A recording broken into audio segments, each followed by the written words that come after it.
കാര്യം ഇവന്മാരുടെ ഇവന്മാർ വലിയ മസിൽ പിടിച്ച് ഞങ്ങൾ വിശ്വാസികളാണെന്ന് പറഞ്ഞാൽ നടക്കണത്. പക്ഷെ അവരെ ബോധ്യപ്പെടുത്തണം, നിങ്ങൾ വിശ്വാസം വളർന്നിട്ടില്ല. അതുകൊണ്ട് മേജറായിട്ടുള്ള പ്രോബ്ലം കൊണ്ടുവരും.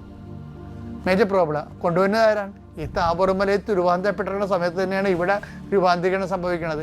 ഇവർക്ക് രൂപാന്തരീകരണം ഉണ്ടാക്കാൻ വേണ്ടിയാണ് ഇവർക്ക് അവരെ കൊണ്ടുപോയില്ലായിരുന്നു അങ്ങോട്ട്. 10 ദിവസം യോഹന്നാൻ യാക്കോബ് 3 പേരെ കൊണ്ടുപോയില്ലേ? അപ്പം ഈ അണ്ണന്മാർ പറയും താഴെ നിൽക്കണ 9 പേരുണ്ടല്ലോ അവന്മാർ. അപ്പം തന്നെ അസൂയം പരദൂഷണമൊക്കെ ആവുമല്ല പരിപാടി.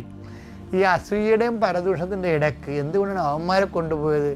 ഇവരെല്ലാം ഒരുമിച്ച് കയറി വന്ന പാർട്ടിയാണല്ലേ 12 പേരും കൂടി. എന്നിട്ട് ഈശോ പറഞ്ഞു നിങ്ങളോട് നിൽക്കാൻ പറഞ്ഞ്.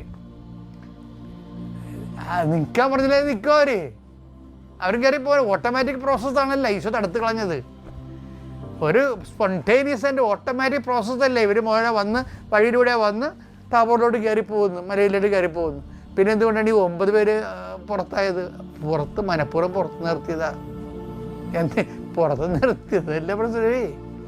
പേരൊരു സാധ്യത വലിച്ചോണ്ട് പോകുന്നു അവിടെ. എന്നിട്ട് ഇവരുമായിട്ട് ഗുസ്തിയാണ് നടത്തി.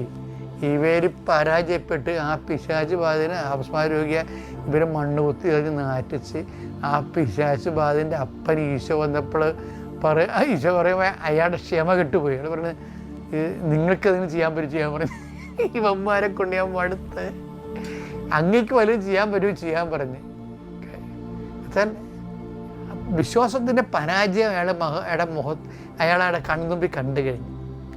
ഇവരെ വെറുതെ ചുമ്മാ കച്ചക്കെട്ടി എടുത്ത് ക്രിസ്തുവിൻ്റെ ആൾക്കാരാണ് നമ്മൾ നടക്കണമെന്നല്ലാതെ ഒരു കഥയുമില്ല എന്നുള്ളത്. അയാളുടെ ജീവിതാനുഭവമുള്ള ജീവിതപ്രയാസങ്ങൾ വിട്ട് വിഷമിക്കണവൻ ഈ അപ്പോസ്തലന്മാരെ കണ്ടപ്പോൾ അവന് ഒരു പരാജയബോധം തോന്നി. അവസാനം ദൈവത്തോട് പോകാൻ പറഞ്ഞു, ഇനി ദൈവത്തിന് വല്ലതും ചെയ്യാൻ പറഞ്ഞു. അപ്പോൾ കർത്താവിന് കഴിയുമെങ്കിലെന്നോ വിശ്വസിക്കുന്നവന് എല്ലാം സാധിക്കും. അപ്പം തന്നെ എല്ലാത്തിനും ഉത്തരവായി. മർക്കോസ് 9:22-23 എന്തെങ്കിലും ചെയ്യാൻ നിനക്ക് കഴിയുമെങ്കിൽ. ആ പിശാചുബാധന്റെ അപസ്മാരോഗിയുടെ അപ്പൻ ചോദിക്കണതാണേ, എന്തെങ്കിലും ചെയ്യാൻ നിനക്ക് കഴിയുമെങ്കിൽ കർത്താവിനോട് ഞങ്ങളുടെ മേൽ കരുണ തോന്നി ഞങ്ങളെ സഹായിക്കണമേ. യേശു പറഞ്ഞു കഴിയുമെങ്കിലെന്നോ. കഴിയുമെങ്കിലെന്നോ വിശ്വസിക്കുന്നവന് എല്ലാ കാര്യങ്ങളും സാധിക്കും. ഇത് വിശ്വാസത്തിനൊരു പാഠമാണ്. മേജർ ആയിട്ടുള്ള പ്രോബ്ലംസ് ഉണ്ടാകുമ്പോൾ വിശ്വാസ വളർച്ചയ്ക്ക് വേണ്ടിയുള്ള ദൈവത്തിൻ്റെ ഫോർമേഷനാണ് അത് നടക്കുന്നത്. ഫെയ്ത്ത് ഫോർമേഷനാണ്. അപ്പോസ്തലന്മാർക്ക് അപ്പം തന്നെ ഇത്തിരി ഡിസേൺ